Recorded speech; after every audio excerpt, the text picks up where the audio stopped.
welcome Eamonn Ansboro. Eamonn is affiliated to Space Exploration Limited and Kingsland Observatory. He has his observatory in Roscommon in the Boyle area. So Eamonn, welcome and thanks for joining us. So tell me, why the observatory and why Boyle, why Roscommon? Mm-hmm. Oh, it's rather a long story, but back in 1990, I was working with another astronomer, and he was telling me about lights in the sky that people have been seeing. And this would be in the southwest of Ireland now, Kerry, West Cork, etc. All right. And I was looking for another project to do because I had a background professionally in meteorology from the UK, but also in astronomy as well. So I was very curious actually what people were seeing as a scientist. So anyway, so he gave me all these names of people that rang up the institution, and I followed up on that for a whole year on and off in my spare time. And I met about 20 people altogether, witnesses to unusual lights or experiences that they had with these lights. And I was totally confused by this, and it didn't fit anything that I knew of from a scientific point of view. So I looked into it further, and I thought, well, maybe an area that I knew nothing about would be UFOs. So I managed to get computerized data, that is databases from 3 different centers in the world, from the US, Sweden, and France. And from there, I could see there was a lot of common characteristics of what people were seeing on a global level, not just in America or in Europe. But I did get even information from the Far East as well, that it was common characteristics.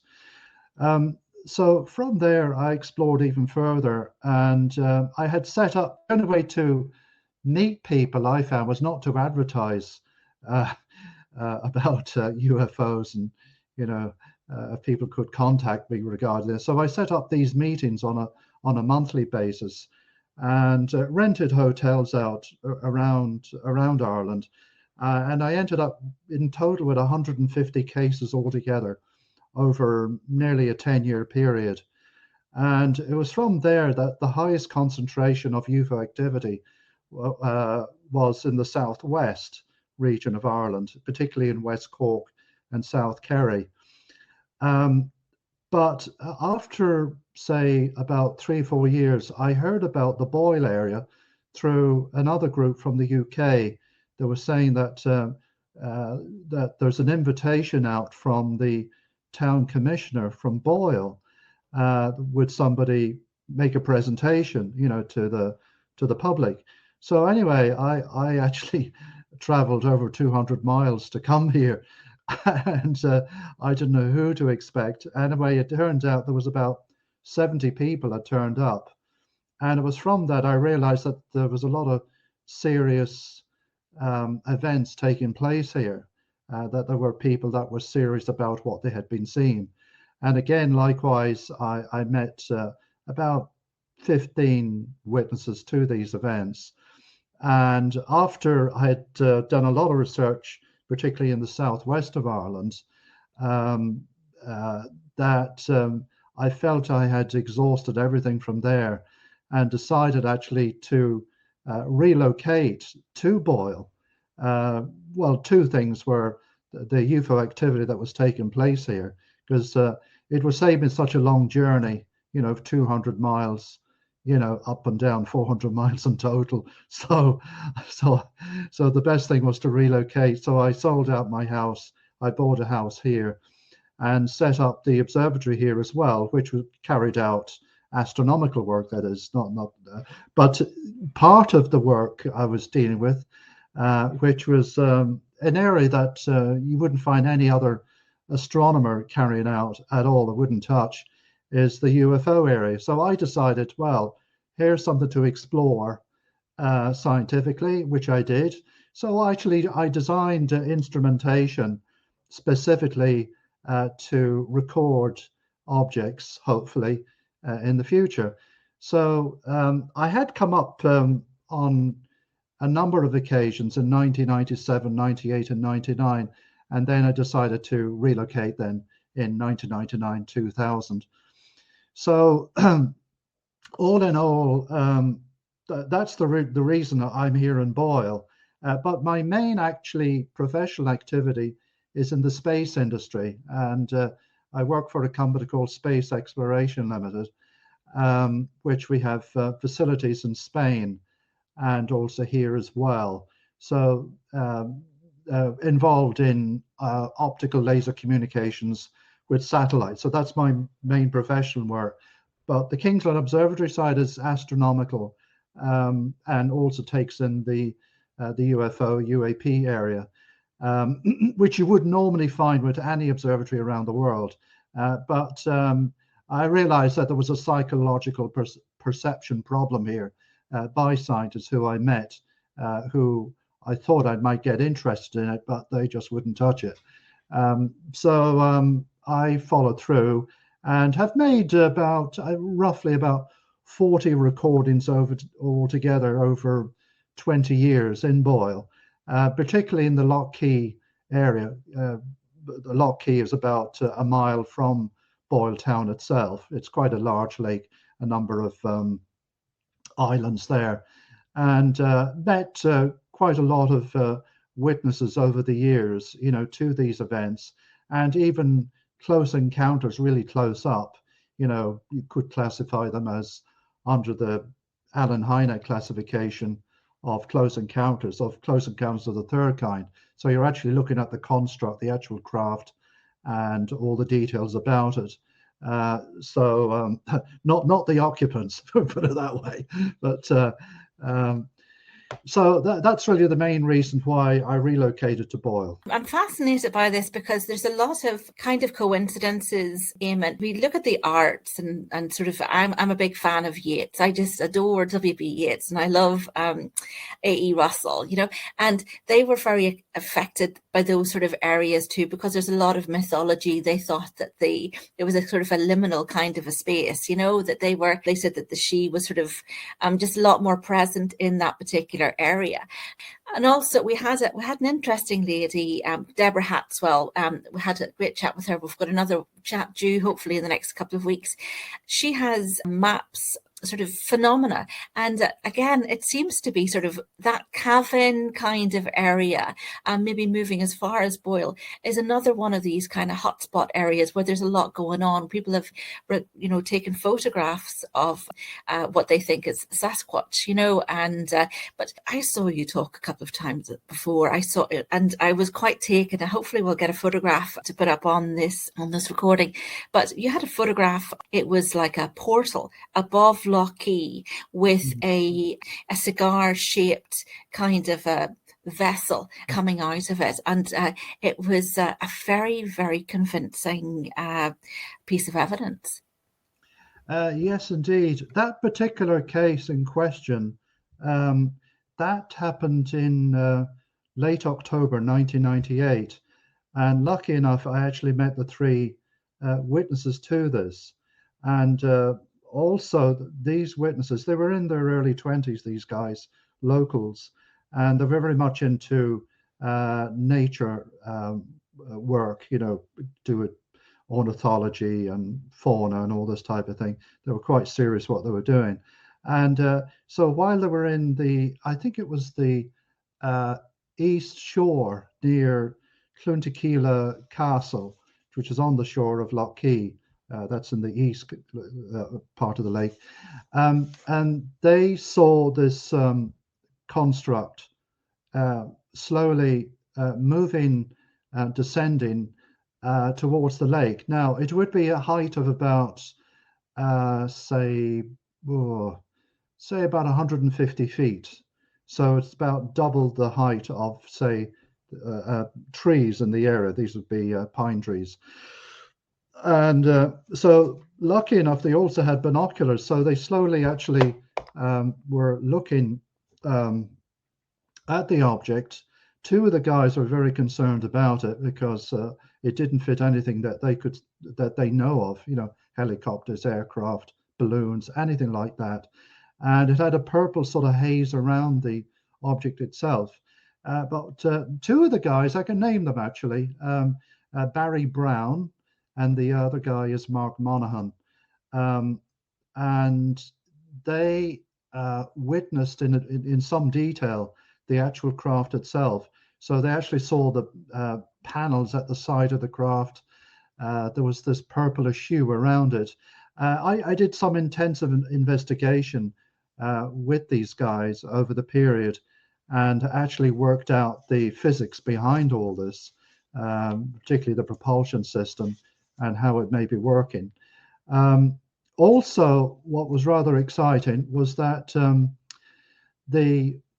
one of my major pieces of work was trying to find were there patterns to this. In other words, all the sightings that you have around the world, is there a pattern to it? Eventually, I did write some articles regarding this back in '92, that there might be patterns to it, particularly astronomical. But eventually, over time, I discovered that through what we call computerized modeling, this would be like if you were, say, astronomers when they're dealing with, say, an enigma, like, say, a supernova. Supernovas, they, how should I put it? They explode at certain times, but we never know what the times are going to be, where they're going to be, and so forth. So over the many, many years, astronomers actually worked out all the timings, frequencies, and so forth, and then worked out a model on it. So likewise, that's what I was doing. So I worked out a model of where these events might be, based on the events that had been appearing around the world. So it's not just an Irish situation. I was doing this on a global basis. Then eventually I thought I cracked the whole thing, actually, in a fairly tentative way.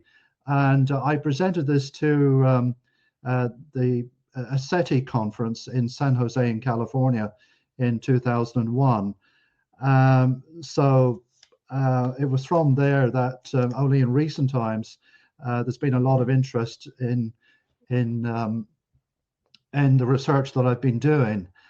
So I've actually, the last few months in my spare time, I've upgraded all the modeling now using artificial intelligence, using much more sophisticated software, and planning to have a paper published this year, 2024, explaining how this whole operation, how there is not only a pattern to it, but it's intelligently driven, so to speak.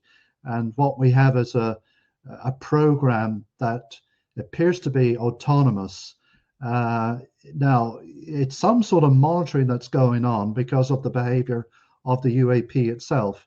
And in some cases, like you have that correlation with missile silos in the US and also in Russia, you know, closing them down or sort of activating them and so forth, you know. So yeah, so that regarding the portals you mentioned, yes, in fact, the where the guys actually saw disappearing, I was trying to figure out, did it go into the water? And they said no, it just disappeared. And I thought, well, maybe it's something interdimensional here. So back in 2006, a couple of colleagues and myself, we went out on a boat in Lough Key and took hundreds of images, trying to figure out where could there be some sort of a place where these things happen. And eventually we actually discovered it through other photographs that were taken 6 months later. And we actually got a triangulation of where the so-called portal is. And so we know where it is now. We have a specific location, which is just off Church Island. There are 6 islands altogether in Lough Key. One of them is Church Island. We've also discovered last year another portal. This was through other people that um, acquaintances of mine where they were affected by something actually in on the eastern part of the Loch Key shore.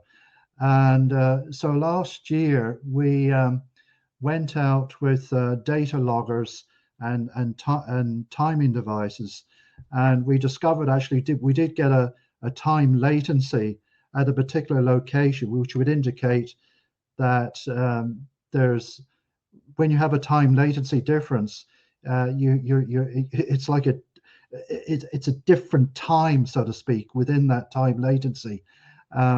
But that was good enough to, and we also used a remote viewer from the States who knew nothing about Loch Key and didn't tell him about the areas that we were interested in. But he actually identified this area as well. So we actually found a second area where there's a portal. Yeah, now one of the interesting things about these portals, from what I gather, is these portals are used also by UAPs, but also by the likes of the ferry. So, which is kind of interesting, and maybe other phenomena.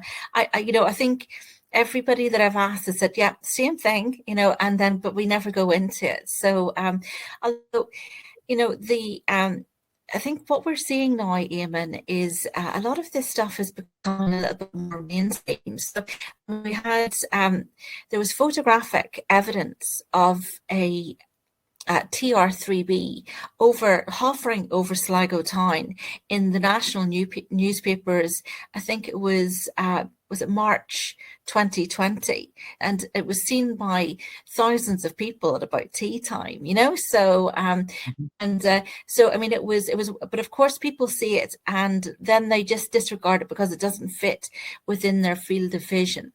So we also hear things like interdimensional, where that means that these portals, that there's like a time slip, as you've mentioned, but also maybe that these go to other places and maybe other times, but sort of within kind of this planet, So, I mean, we sort of we hear an awful lot of connections with sort of the UAPs and, maybe underwater sites. I mean, we had Miles with us a few months ago, and he was talking about Cork Harbour, and there seems to be a lot of these areas that takes us back to sort of the various locations that you do, your work, because it's fascinating, because you were saying that there seems to be an awful lot of stuff happening around Cork, around County Roscommon, Sligo, Clare, and Galway, and I'm fascinated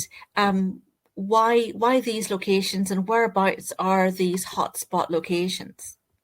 Well, I actually had explored this before discovering scientifically these two portals that we have in Loch Key now, because I realized that one of the big problems in science is mechanistic in its approach. So that means that a scientist only observes the experiments and then obtains the data. In my case, what I had to do, I had to plug in the experiential area.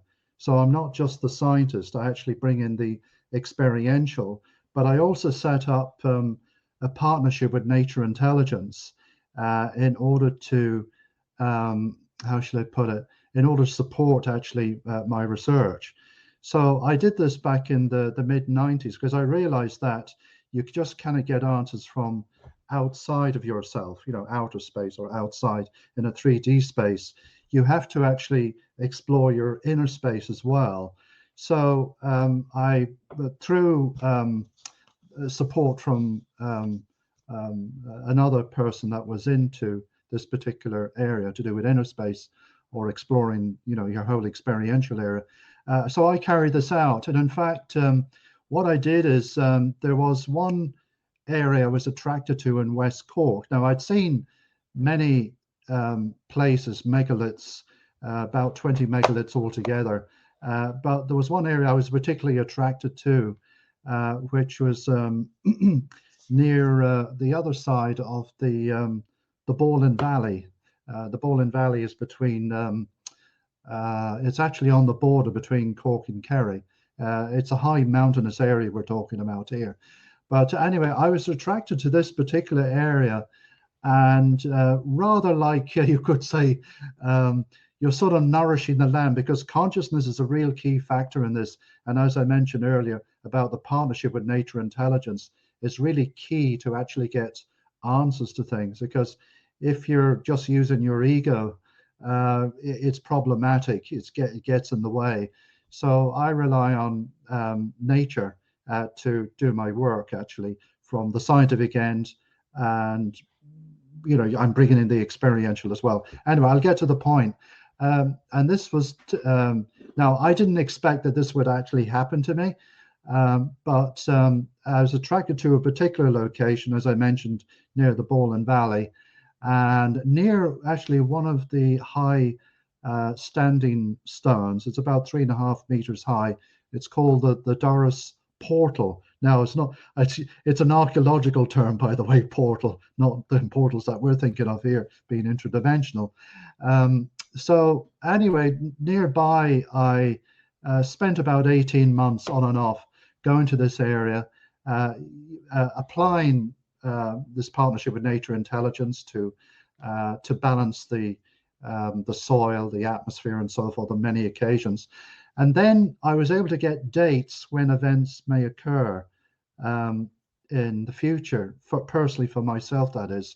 And I've actually had a lot of things that have come true, in the physical sense, which proved to me that this was the missing link actually for human, well, certainly Western society, is that we are very powerful beings as human beings, and that we have a resource there, which is nature, to tap into. And so I carried out some of this, and one of the things I did was that I threw, and I got confirmation from this from other psychics as well, without telling them where the location was and why I was getting these the future of an event that may occur. So anyway, the event in question, another person I met who was from an Indian reservation, who actually joined me in this, and I knew nothing about American Indian tribes and so forth. But this person was naturally into this from a shamanic point of view.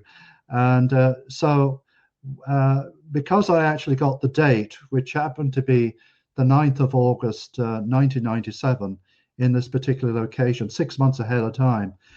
So we went there, and anyway, I'll try and cut the story short, but just to say to you that it was a lovely sunny day, and in the middle of nowhere, actually, way up in the mountains. We'd be up at about 1,300 feet roughly. And I got very tired, and I was resting on the grass, and the other person would be about 20 meters away from me. Then the next thing is I went to sleep, and the Indian person, when I was asleep, said that there was this construct in front of her, and she couldn't get over to me to wake me up, because it was she was in a state of paralysis, and just had to give up. And then I came out of the sleep, and then she told me, and I said, "Oh, wow, I said, look, I feel I'm in a different time zone altogether from this experience." So other things happened to me after that event, because I got this as evidence. I actually teleported. It seems that it seems I went through a portal, all right. I was never allowed actually to get hypnosis on this.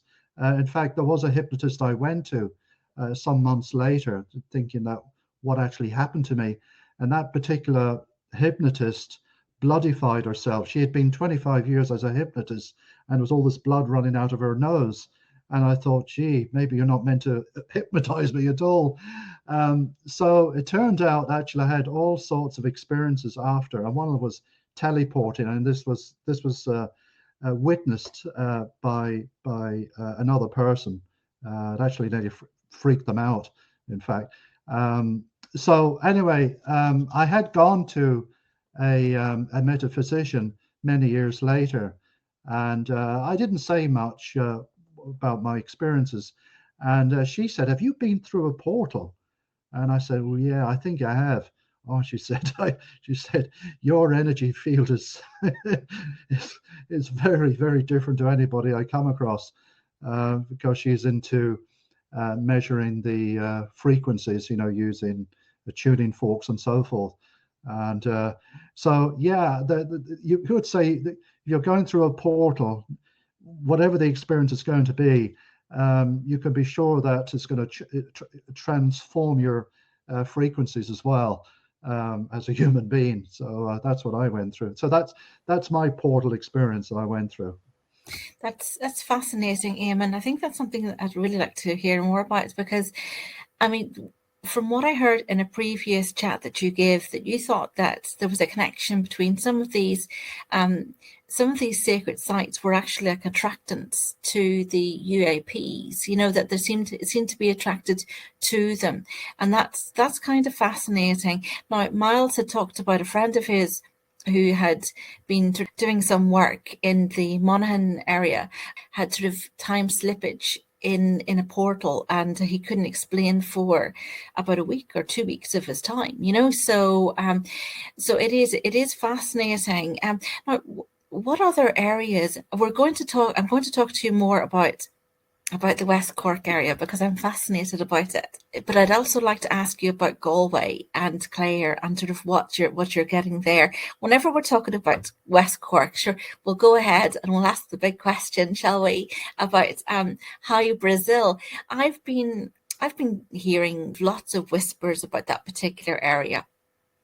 There was some sort of an astrological alignment there about 2 years ago, and it just happened to coincide with the Russian Navy turning up to do some testing maneuvers, and NATO swooped in, so it's just like, well, what's going on there, really? So that's one of the points that you had identified earlier as being that there seems to be a lot of activity in those kind of areas. What do you think that's happening out there at the moment, Eamonn? How's that all going?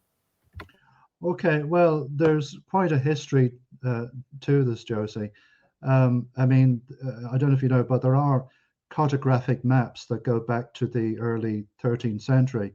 I've actually examined 25 different cartographic maps, and all of them actually show this place called Hybrzel. So it's nothing that's happened in the last 100 years. This goes back some hundreds of years. Not only that, but the maps, even British Admiralty maps of the 1870s, also show Hybrzel as this island off the west coast. Now, I got interested in this further because I thought, well, if it's for real, meaning like if it's on these maps, what is the history behind all this? And there is quite a history behind it, and which will take up some time to explain here. But just to say to you that I gave a presentation in 2017, which incorporated the research I did on Hybrzel. And lucky enough, there were two people in the audience that actually had witnessed Hybrzel. They live on the Galway coast, way out the extreme end, the Connemara end, and they do fishing. And two of them were out on one of their was it Galway hooker type boat, I think it is. And there was a storm at the time, and this would be 2012, and they saw this piece of land, which they were just, flabbergasted where they were looking. They said, well, that couldn't be there. We're going beyond, say, 100, could be 100 miles out west of Galway now we're talking about. Now, I know Hybrzel has appeared in different locations not just west of Galway, but also west of County Clare, and also west of Kerry and the southwest region as well of Ireland.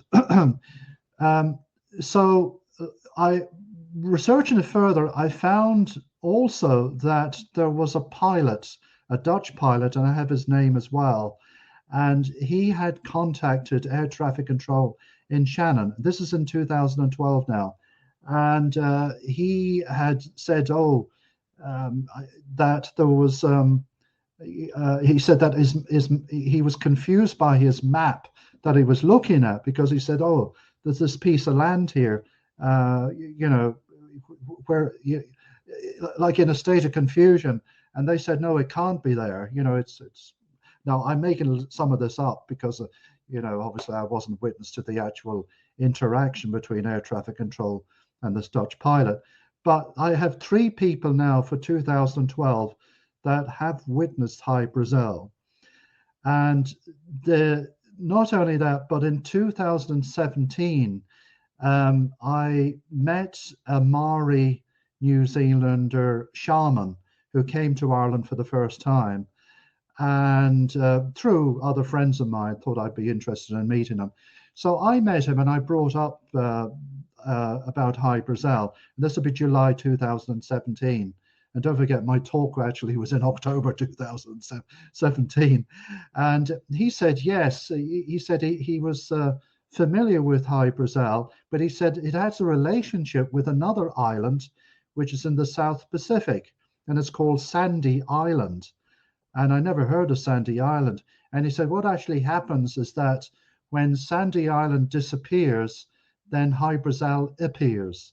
And it does the reverse as well. And it's on a 7-year cycle.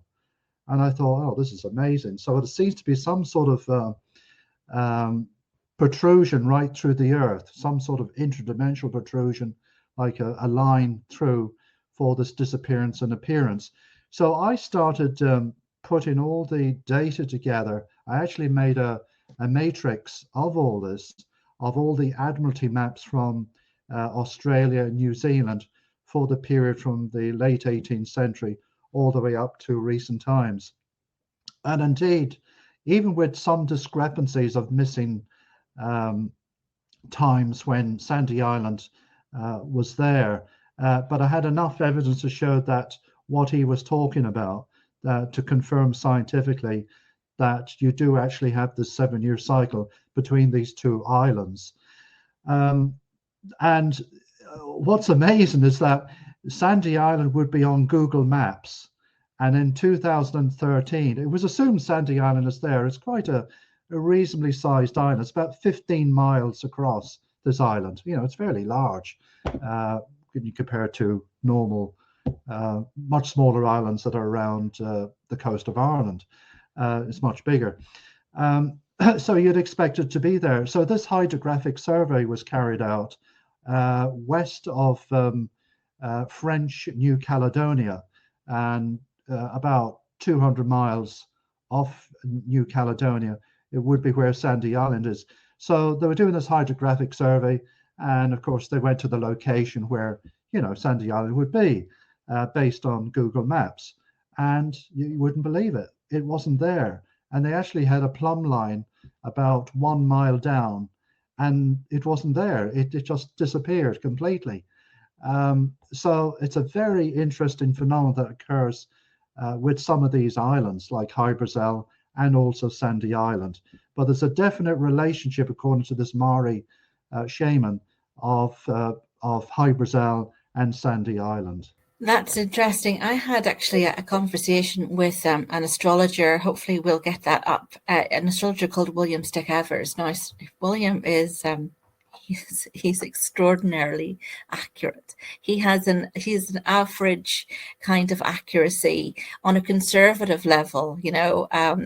Basically his minimum of accuracy is 92%. I mean, so if he says it's something, he's pretty knows, and he would be cautious in what he says, So is now that he thinks that Hybrzel is rising. that it's coming back up again. Now, I'd been asking him about maps by a guy called, he was the sleeping medium. He was a guy called Edgar Casey. That was 100 years ago. And in that, I think there's some talk of actually part of Atlantis rising and part of Lemuria rising. So, which sounds like it's fairly close to your Sandy Island sort of kind of an area. So that's fascinating. But it's the connections with the UAP and the ferry down there in Hybrzel, because there was another gentleman you're probably aware of by the name of Rudolf Steiner. He used to talk about Hybrzel too, and Ireland. He had it's hard to think of this, but he'd written 100 years ago. He was talking about Ireland, that Ireland was cloaked in the same way that Hybrzel was cloaked, and that there was a protective energy around Ireland, and which sort of kept nasties, sort of from our shores, and that there was no Luciferian energy in this country at that time. So a lot has changed, so but I'm fascinated by how he thought Ireland was, and I'm sort of wondering, basically, how do we get any of that back, sort of, because we could do with a wee bit of our protective energies at the moment, so but it's a fascinating study whenever he talks about Ireland and Hybrzel, but basically that they are sentient, land masses. But I think Ireland is, anyways. He was talking about that there was an energy that sort of permeates up, and it's a very strong protective energy. But I mean, you kind of know that everybody who's connected to Ireland has that kind of a feeling and that grow, and even 4 or 5 generations out, people still talk about coming back home to Ireland. So, but look, anyway, those are the conversations that I had with William Stick Evers. So they'll be released at some point. So but we don't have any more information about what apart from sort of seeing Hybrzel, about sort of what the UAPs are doing there, and no. That's interesting. Yeah, because as you probably know, Josie, that there was a major Irish UAP sightings there in the southwest of Ireland back in November 2018, which went viral. It was on mainstream television news all over the world. And this was the flotilla of UFOs that were horizontally moving as a cluster, was witnessed by 4 independent airlines when they were interacting with air traffic control in Shannon. Actually, I was on Sky Television there early last year. I was invited to know what does this all mean, and I'm laughing because you can imagine when you have another scientist there interviewing you and somebody else, and they exhausted every single question, and then they were actually going to ask me, well, what's my opinion,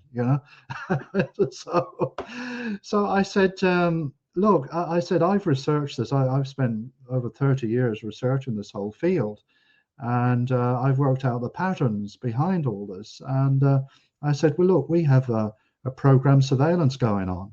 And I said, eventually you'll see a major paper coming out in 2024 on this. And they were absolutely flabbergasted. I can tell you, can you imagine now, Sky Television witnessed by, millions of people, So I got quite a few emails came to me, saying, wow, this is amazing stuff. I said, yeah. So there you go. No, well done. I'm really, I'd love to see this paper now, sort of to see what you come up with, because there's a lot in this subject. There really is an enormous amount. I mean, myself and Miles kind of just we just sort of got on the tip of the iceberg with regards to it, really, and there's maybe conversations to be had about a lot of these sighting areas are so close to military bases, so especially in around the border area, which, you would be familiar with that area in around sort of 20 years ago, but a mouse couldn't move in the grass at that time in that area without it being detected, and yet hundreds of cattle are going missing, so and more. So I mean, yeah, I'd be interested if you want to make a comment about that. Yeah, no, I agree with you. I have studied well, not just well, 25 years ago, cattle mutilations to disappearances of cattle and sheep and so forth worldwide. It's not just it happens in the United States. It's very much international. So yeah, there is a correlation of UFO activity with these events that occur as well. So you can't sort of group all UFOs as one group and that's it. There's different categories we're dealing with here. So should I say you have to differentiate between the different groups that we're dealing with, but we're definitely dealing with an intelligence around the Earth that's been there probably before we even arrived on the scene, you could say, unless we were hybridized and manipulated or something like that, which I suspect we have been. So yeah, it's you have to look back in all the mythological side of things. Even archaeologists think mythology is just myth. I don't see it as that, because when you have verbal communication going down many generations about the mythology, it's got to be pretty real. And so I have actually looked into areas like that, particularly the Tuatha de Danann, which was prevalent here in Ireland back in 1500 BC, in that period. And in fact, with a close friend of mine, we actually made contact with Tuatha de Danann as to where they were at. We had lots of questions. We'd set up a partnership with Nature Intelligence on this to get details and that. That was publicized there early last year in one of the international forum sites, because there has been a lot of interest in the Tuatha de Danann, the so-called mythology of them, but it wasn't mythology. It was real, what actually happened. And I think we're learning that, Eamonn. But what all did I'd love to see that study. I mean, that sounds fantastic and amazing. I really would love to see that particular study, because I think that's what we're sort of seeing. We're having these conversations about all of this mythology, that it's all very real, and even the connections with how we were moving across, was it sort of some of our she and little folk and so forth, how they were sort of moving from Ireland to South America, and they sort of, but also the connection with Egypt. It's trying to fit this whole thing together. I mean, obviously we're working on different time frames, but these are all connected. There's an Egyptian UFO connection there too, sort of. And also I had Maria Wheatley. She's an Egyptologist, and she's a dowser. She's a phenomenal lady, and she's done an awful lot of research, even in terms of sort of genetics going back.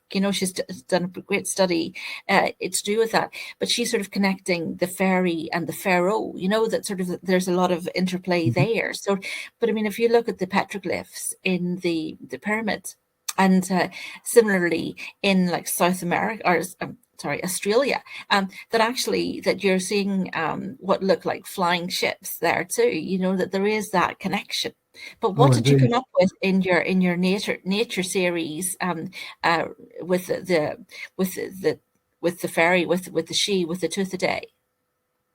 Oh yeah, well that I can give you the link on that. It's quite detailed. Actually, where this was posted, and it comes under Tuatha de Danann on an international forum, but it goes into some detail on it. and it's not what we thought it was. We'll put it that way. They have gone underground. We'll put it that way, and they have stated that. Just before you go on there, and you're on this, because I'm fascinated about this particular topic, because I think, and so are the Tuatha, are they, are we talking about Elohim, or are we talking about Nephilim, or what is the genetic makeup here? So Yeah, I think actually when you see the results from the communication, then that'll give you a wider knowledge actually as to what it was all about, why they were here and so forth. So I can't actually remember all the details as such, and that's why I'm just referring you to that particular link, which I'll give you actually after. Well, just for the listeners, we'll dig into this one. This sounds absolutely fantastic. So I'm delighted. Thank you very much, Eamonn. Okay, so back into these other locations. So we've talked about Cork, and we've talked a bit about Roscommon. So what about Sligo, Clare, and Galway? Now, just with regards to those particular areas, I mean, we heard about sort of Valentia Island, about sort of the air traffic control and sort of the recordings. We heard those. Those are sort of where the pilots we're seeing the was it UFOs and UAPs. Now, just actually before we even go into that, there is a dialogue with regards to what is a UFO and what is a UAP.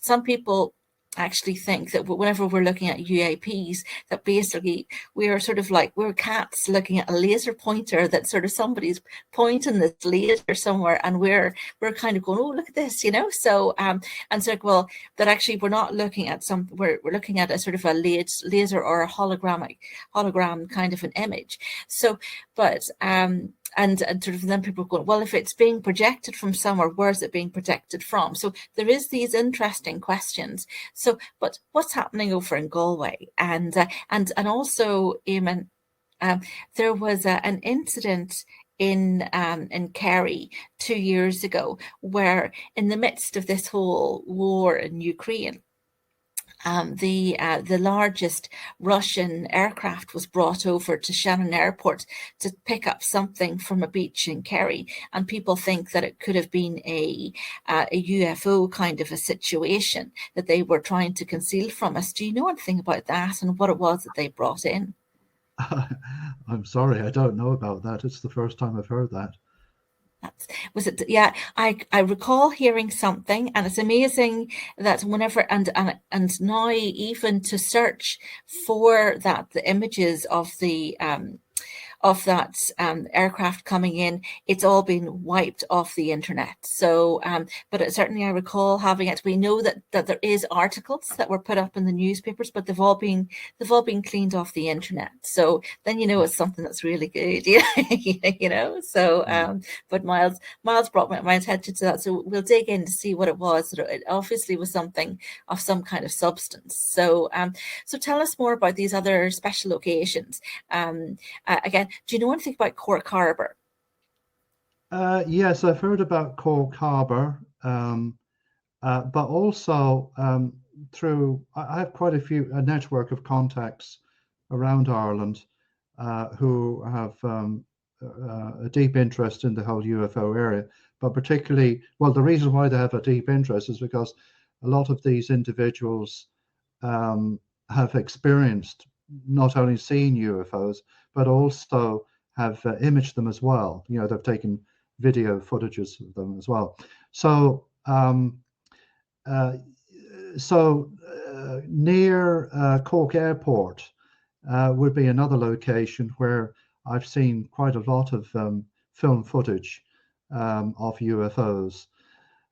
Similarly, Clare, County Clare, and also Galway as well. And in fact, Wicklow would be another location.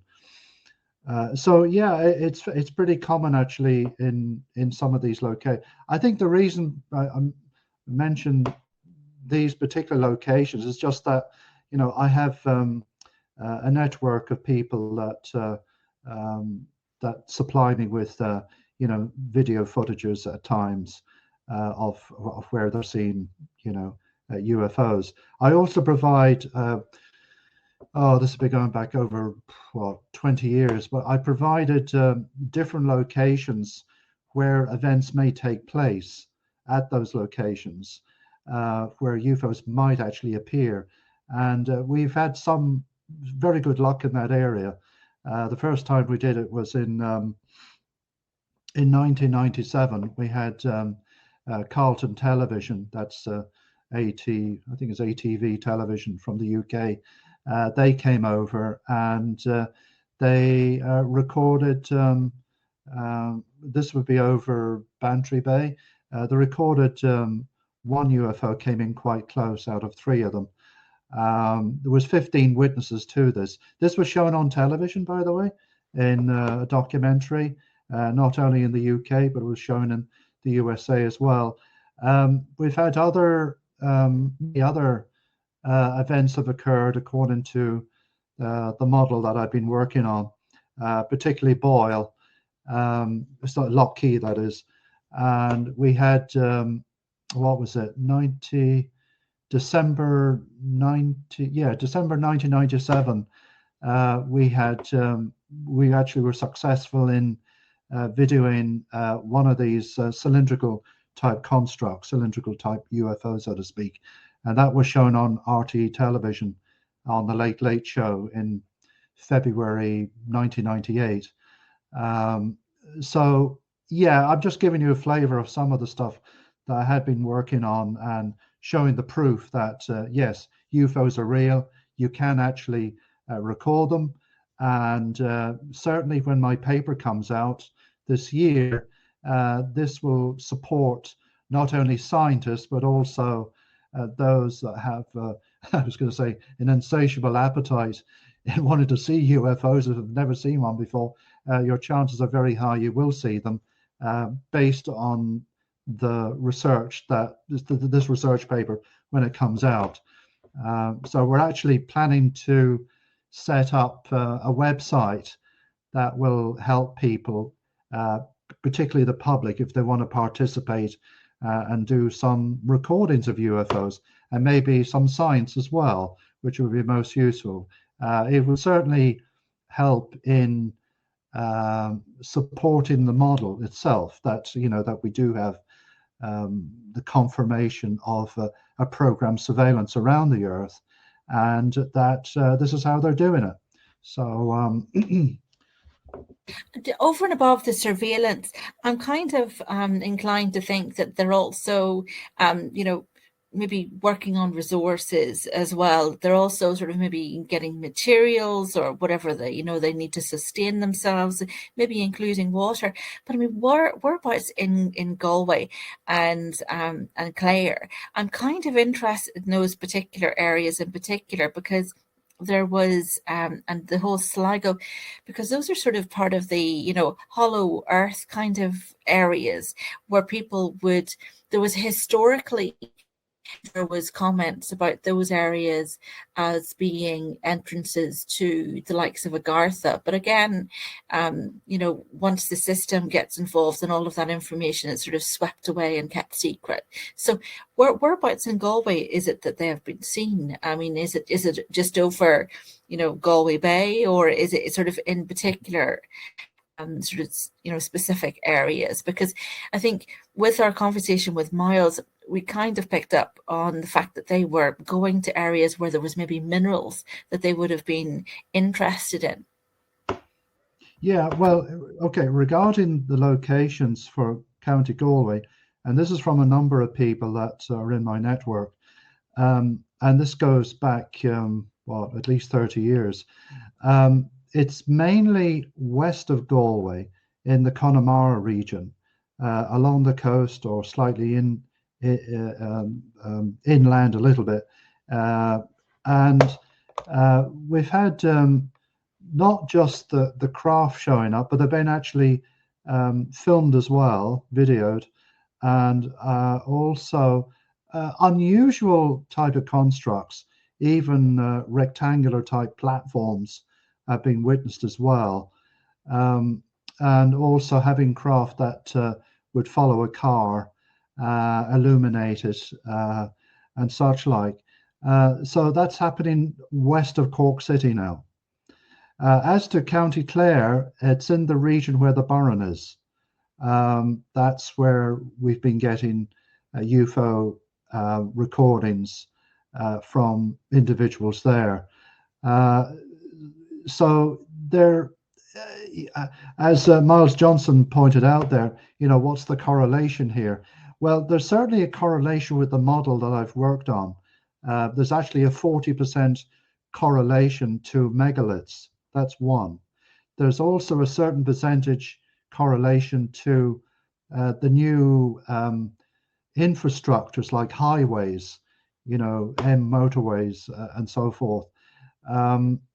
So there's, as to actual minerals, I think that's also there as well, because one of the things I've discovered using geomagnetic maps worldwide, that with 25 locations that I looked at, this would be a distribution of 25 locations in 8 countries, where the UFOs have appeared. There's very close by, there's like a mountain mass, you have to have a mass of material like a mountain to cause a gravitational shift. So likewise, I'll just give an example of this. Hesteland, which is in the middle of Norway, is a very active spot. The frequency of UFOs turning up is at least once a week there, and they have been recorded over many years now.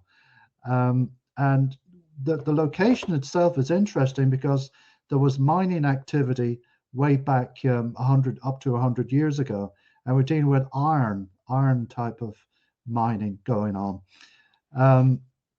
Interesting with looking into this further with the southwest of Ireland, you also have copper mines in the Allihies in the Irish region. This would be on the Iberian Peninsula, the southwest. So they'll be on the West Cork side, so to speak, going out to Castletownbere. But UFOs have been seen out that direction as well. Through actually a friend of mine who, this is back 20 years ago now, who was a retired ex-Secret Service person from Belgium, who was living in the area and whom I got to know quite well, had pointed out to me that that she was convinced that there was a base off the southwest, and particularly, say, off the southwest of Bantry Bay. So if you're in the Bantry Bay, you've got Castletownbere, and of course you've got Bantry Town as well there. But if you're going out, say, Bantry Bay, and then just beyond that, but she was convinced that there is a UFO base there. And it would make sense because when I was researching this out some years later, there was a significant amount of events, UFO events, occurring in between Bantry and Glengarriff. This would be in the Bowling Valley, Cumhola area. I called it the Cumhola corridor because of all the activity. And what was amazing, actually, every time I was getting calls from people, and it was always in this area, all different individuals. And another thing I discovered, which more on the negative side, you could say, is that I couldn't understand why there were so many suicides in this particular area. It just didn't make sense to me. And I was really puzzled by this. Now, you have to realize that this is very early days for me looking into exploring all this back in 1992, 93, 94, that period.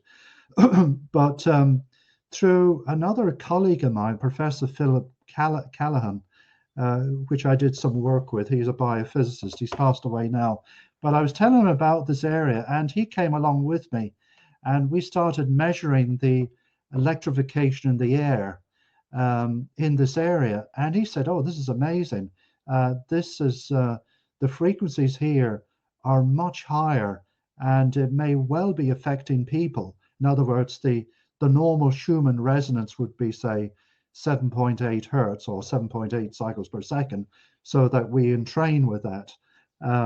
But he's finding that the frequencies are much higher, and probably that is the cause of many depressed people and suicides occurring. And in fact, I hadn't been down there until April of last year.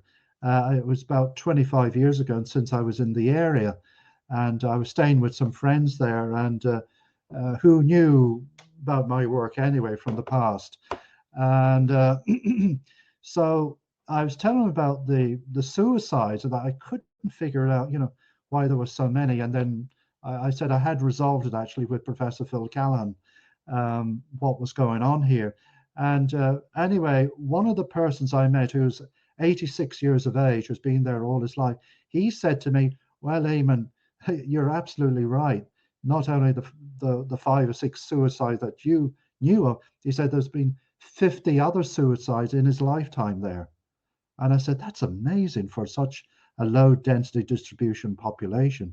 Yeah, I was actually, whenever you were talking about that, I do know that there is a lot of mental health issues in that area, and it is, you couldn't really fathom it, because it is a stunning area.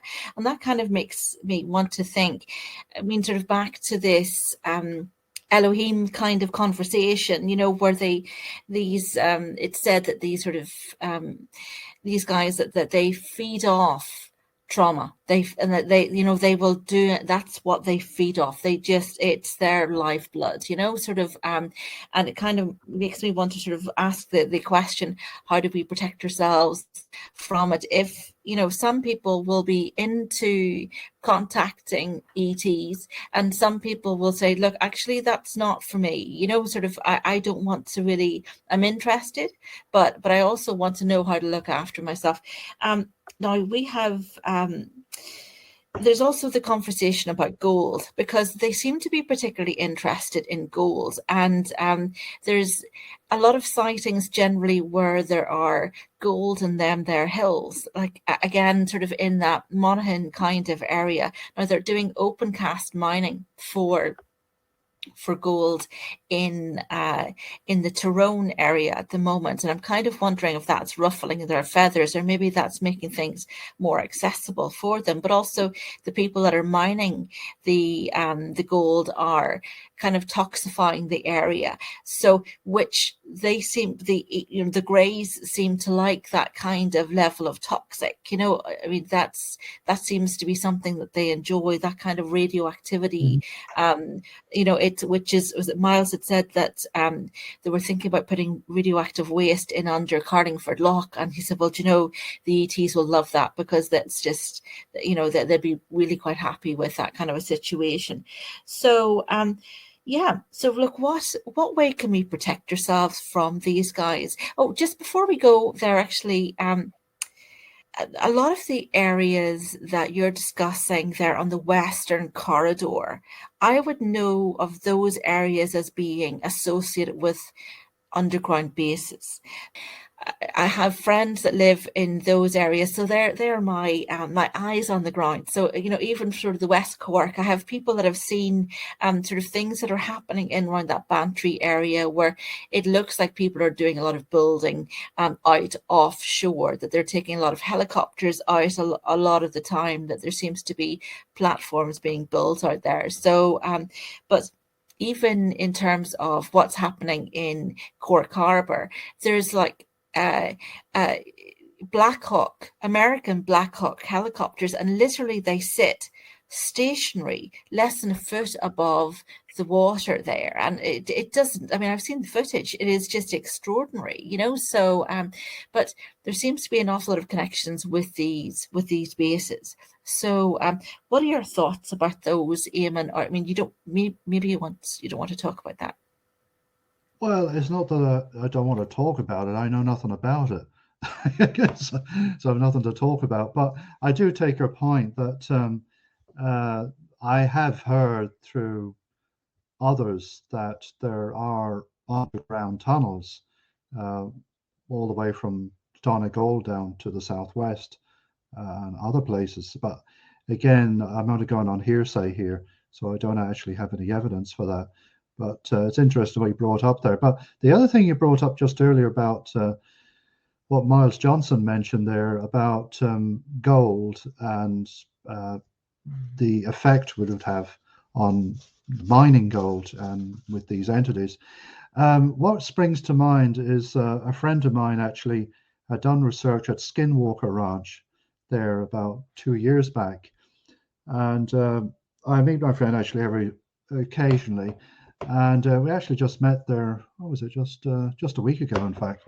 And he was telling me that the research that they've been doing on the Skinwalker Ranch, which has become sort of widely known as quite popular on, I understand, with the Netflix, is it, or which I don't have a television, so I don't know where these programs come out of, but it's very well known in the whole UFO fraternity. But the amount of researchers that have been affected by what's going on there, and they were assuming, of course, it's all entertainment, I realize, but there's a serious aspect to this as well, because my friend was saying, look, they're thinking that there's some sort of, craft underneath this hill, and he said, no, this is to do with gold. he said he learned that from the one of the old tribal groups that live nearby. So yeah, because you can have what's called the hitchhiker effect, that when you're going deep into these areas of research and you're actually affecting the land itself, that you can be affected by all this. And there's a number of these guys that have been on that television program, the Skinwalker Ranch one, like Colm Kelleher, to, gosh, I can't remember all the names, but they've all been affected in some way. And what I meant by the hitchhiker effect is that when they go back to their homes, they could, if they've finished a particular project, they've actually brought that energy with them into their house. So you have all these paranormal effects occurring for them. So so there's you're quite right there. I think gold as an example of a mineral that is highly prized by these entities, you don't start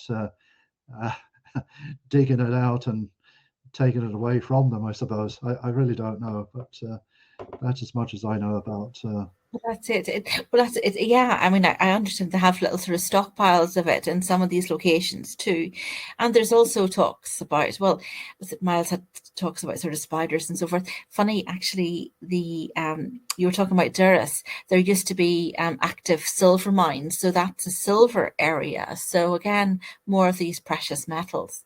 Absolutely, yeah. Funny enough, I was actually down in when I was down in the southwest there just in December, just last month. I went up to Mount Gabriel.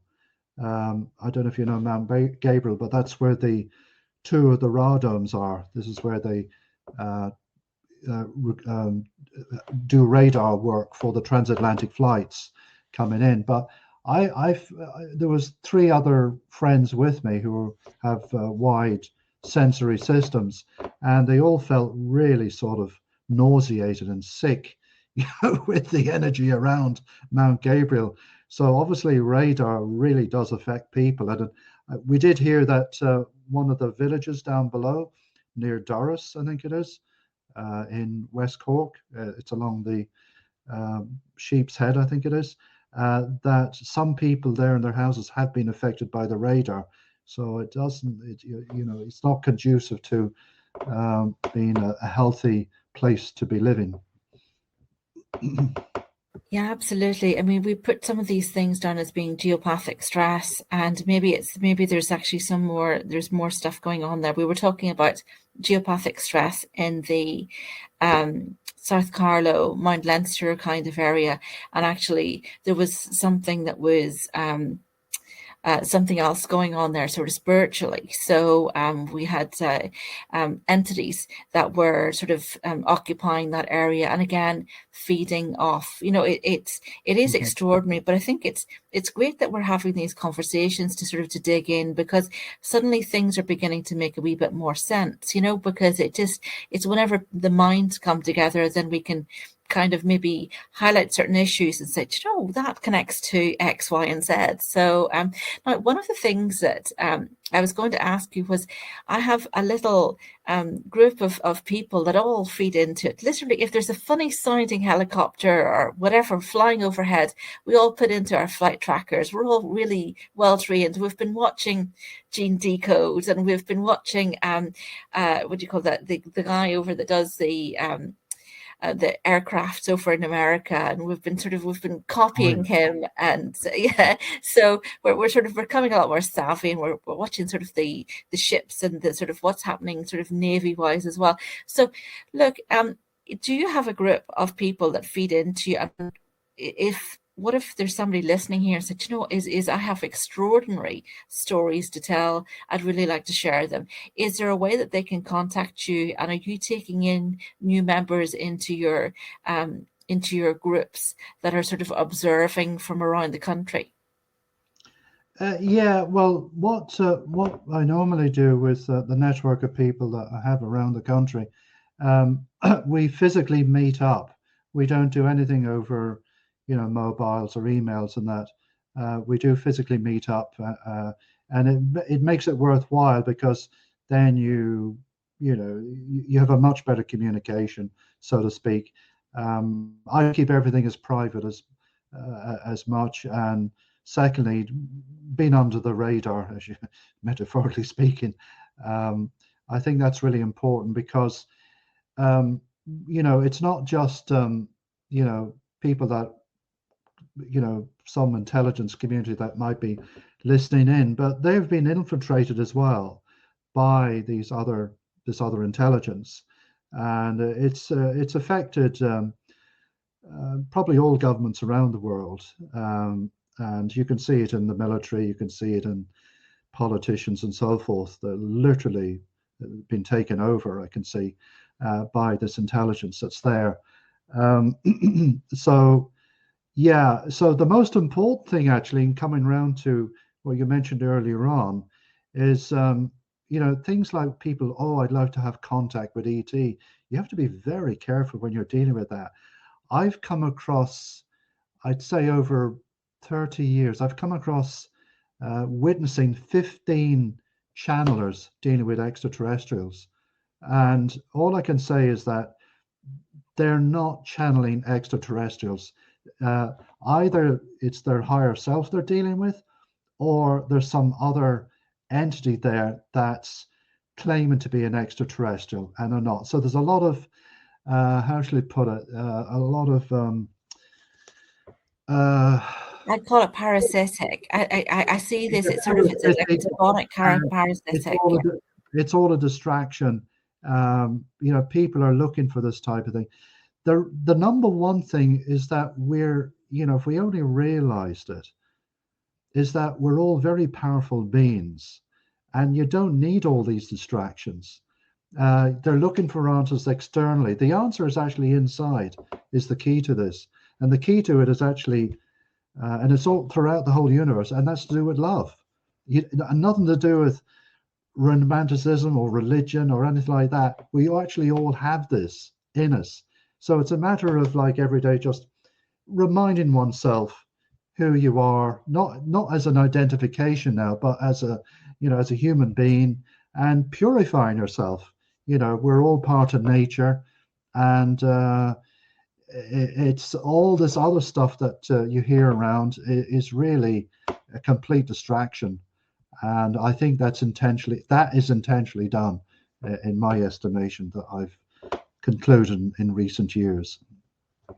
Yes, that's exactly the thing now, Eamonn, because I keep seeing this over and over. I've been trying to get to the base of the whole situation, and looking at the likes of Steiner, and there's a couple of new authors that have just sort of come onto the thing. It was sort of to do with, sort of sutras over in like India and so forth.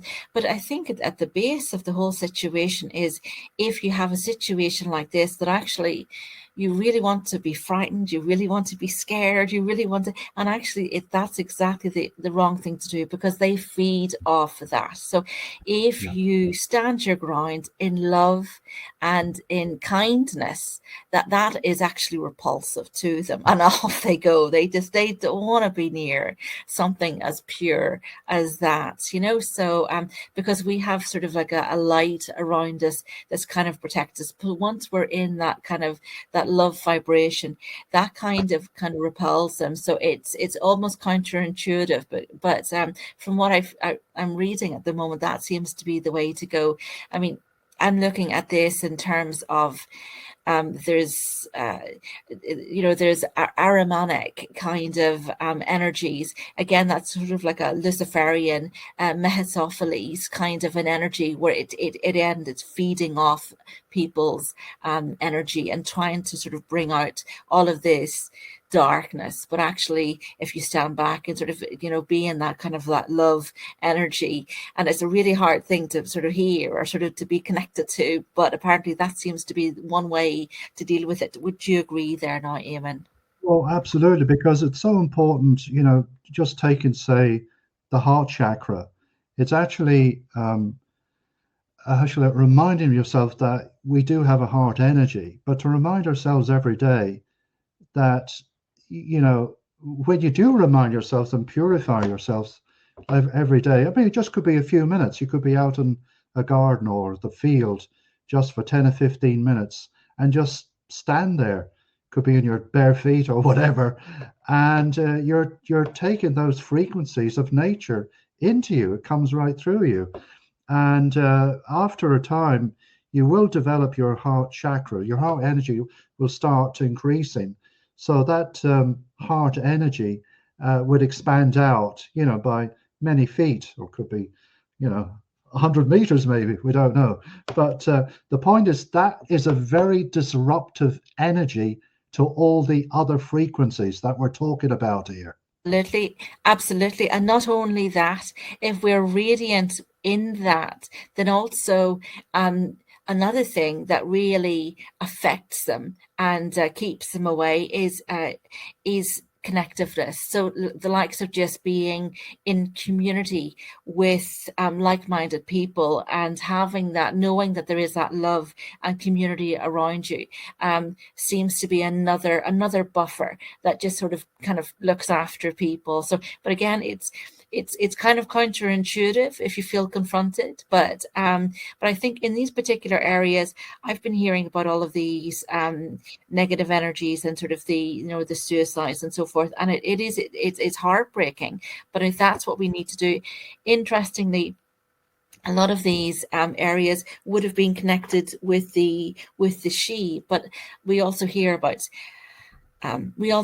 other conversations. I mean, if you've been following Gene Decode, then you'll hear about sort of other things that are happening as well, which kind of are connected but maybe aren't relevant to this conversation. But this is an absolute gem to be discussing all of these things. So it sounds like sort of we've got fun times ahead when we've got Hybrzel maybe sort of raising sort of again soon. But it's lovely to hear sort of the positive side of these UFOs and UAPs. Is there anything else you'd like to add, Eamonn? Yeah, I mean, we live in a polarity, black or white or whatever, and really, how shall I put it? It's like, if you're going to be negative about something, you're guaranteed you're going to have that feedback. You're going to attract that. That's what you're going to manifest.